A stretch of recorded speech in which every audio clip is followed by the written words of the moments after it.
دنیا میں خوبصورت دل تلاش کرو، چہرے نہیں، کیونکہ خوبصورت چہرے تو بہت ہیں لیکن خوبصورت دل بہت کم۔ جو عقل مند ہے وہ اپنی عقلوں کو اللہ کی ذات و صفات کے سمجھنے میں صرف کرتے ہیں، لیکن بیوقوف لوگ دنیا کے کاموں میں عقل کا استعمال کرتے ہیں۔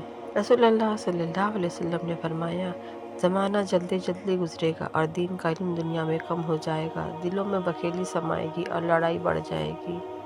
علم سکھاؤ اور آسانیاں پیدا کرو، مشکلات پیدا نہ کرو، اور جب تمہیں غصہ آ جائے تو خاموش ہو جاؤ، اور جب تمہیں غصہ آ جائے تو خاموش ہو جاؤ، اور جب تمہیں غصہ آ جائے تو خاموش ہو جاؤ۔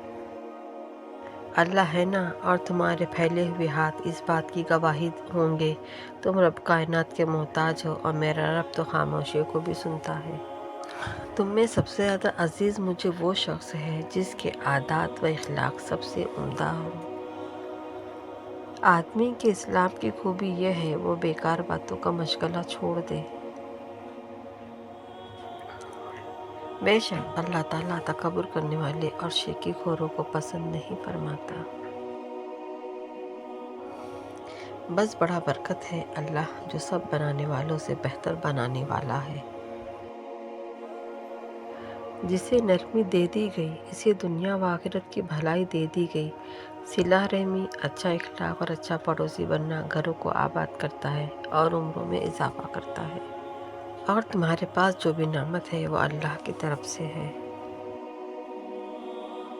اور اپنے رب کا کثرت سے ذکر کرتے رہو۔ اے اسباب کے پیدا کرنے والے، میرے لیے بہتر اسباب پیدا کر۔ ہر پریشانی کی ایک ایکسپائری ڈیٹ ہوتی ہے، اس وقت صبر پہ اجر ملتا رہتا ہے۔ زمین پر دہاڑی کے ساتھ نہ چلو، عورتیں اپنی زینت کی نمائش نہ کرے، اور شرک کے سوا تمام گناہ معاف کر دیتا ہے، اللہ کی رحمت سے مایوس نہ ہو۔ نیکی میں ایک دوسرے کی مدد کرو، اکثریت سچ کی کسوٹی نہیں ہوتی، صحیح راستے پر ہو، جرائم کی سزا دے کر مثال دو۔ مت سوچے کہ ہم نیک ہیں، ہم بس خدا کے پردے میں ہیں۔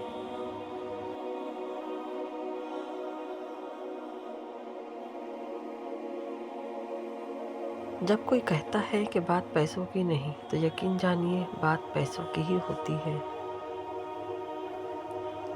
قرآن میں جو معجزوں کی مثالیں ہیں وہ مالک سے رابطوں کے بعد ہیں، وہ دعاؤں کے بعد ہے، یقین کے بعد ہے، صبر کے بعد ہے۔ فرش والے تمہارا کچھ نہیں بگاڑ سکتے اگر عرش والے سے تمہارا تعلق مضبوط ہے۔ ہر مسئلے کا حل موجود ہے سوائے اس کے جسے انا کا مسئلہ بنا لیا جائے۔ اور دنیا کی زندگی تو دھوکے کا سامان کے سوا کچھ نہیں۔ میں ایسے رشتوں کو نہیں مانتا جو دکھ درد میں سہارا دینے کے لیے تو غائب ہو لیکن تانے دینے کے لیے سب سے آگے نظر آئے۔ خیرات کیا کرو، غربا کو کھانا کھلایا کرو، ضرورت مندوں کو تلاش کر کے ان کی مدد کیا کرو، فضول خرچی نہ کیا کرو۔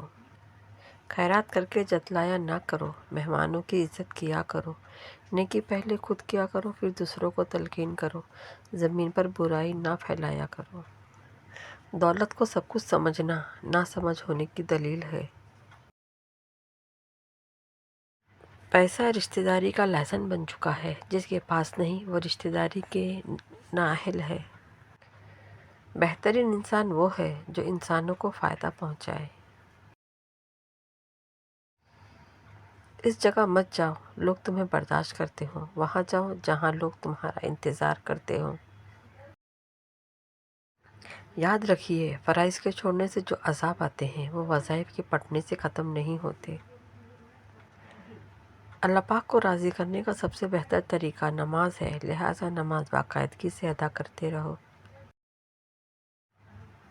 غرور کرنا چھوڑ دے اور جھکنا سیکھ لے، کامیابی آپ کے قدم چومے گی کیونکہ اللہ تعالیٰ عز و جل کو عاجزی بہت پسند ہے۔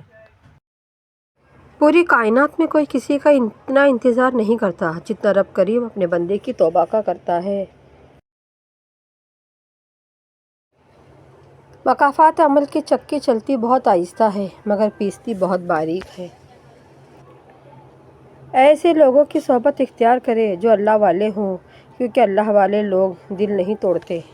رب کو اوپر نہ ڈھونڈ، ذرا سی گردن نیچے کر، رب تجھے اپنے دل میں ملے گا۔ کنجوس شخص کتنا بد نصیب ہے کہ دنیا میں فقیروں کی زندگی گزارتا ہے اور قیامت میں امیروں جیسا حساب دے گا۔ اللہ تعالیٰ پر اعتماد ہر بلندی کی سیڑھی ہے۔ مشکلیں اپنا حل ساتھ لے کر آتی ہے، بندے کو اللہ پر بھروسہ ہونا چاہیے۔ مجھے ہدایت دے اور ہدایت کو میرے لیے آسان کر دے۔ لالچ ایک ایسی پیاس ہے جسے سمندر کا پانی بھی نہیں بجھا سکتا۔ صبر کا دامن نہیں چھوڑنا، وقت بدلے گا، حالات بدلیں گے۔ ٹوٹی ہوئی چیز جڑ کر پہلے جیسی نہیں بن جاتی، کچھ توڑنے سے پہلے بس اتنا یاد رکھ لیجئے گا۔ اگر موت کے بعد اپنی مرضی کی زندگی گزارنا چاہتے ہو تو موت سے پہلے اپنے رب کی مرضی کی زندگی گزار لو۔ اللہ تعالیٰ چھینک کو پسند کرتا ہے، بس جب تم میں سے کسی کو چھینک آئے اور وہ الحمدللہ کہے تو ہر مسلمان کے لیے جو اسے سنے یرحمک اللہ کہنا ضروری ہے۔ پہلوان وہ نہیں جو لوگوں کو پچھاڑ دے، بلکہ پہلوان وہ ہے جو غصے کے وقت اپنے نفس پر قابو رکھے۔ بندہ جب نماز کے لیے کھڑا ہوتا ہے تو اللہ تعالیٰ اپنے درمیان اور اس کے درمیان سے پردہ اٹھا دیتے ہیں۔ اگر تمہارے درمیان ایک دوسرے کے گناہ ظاہر ہو جائے تو تم ایک دوسرے کو دفن بھی نہیں کرتے۔ اپنے آپ کو، اپنی اولاد کو، اپنے خادموں کو اور اپنے مال کو بددعا نہ دو، ایسا نہ ہو وہ گھڑی قبولیت کی ہو اور تمہاری دعا قبول ہو جائے۔ گھر سونے چاندی سے نہیں، ہمیشہ اخلاق سے آباد ہوتے ہیں۔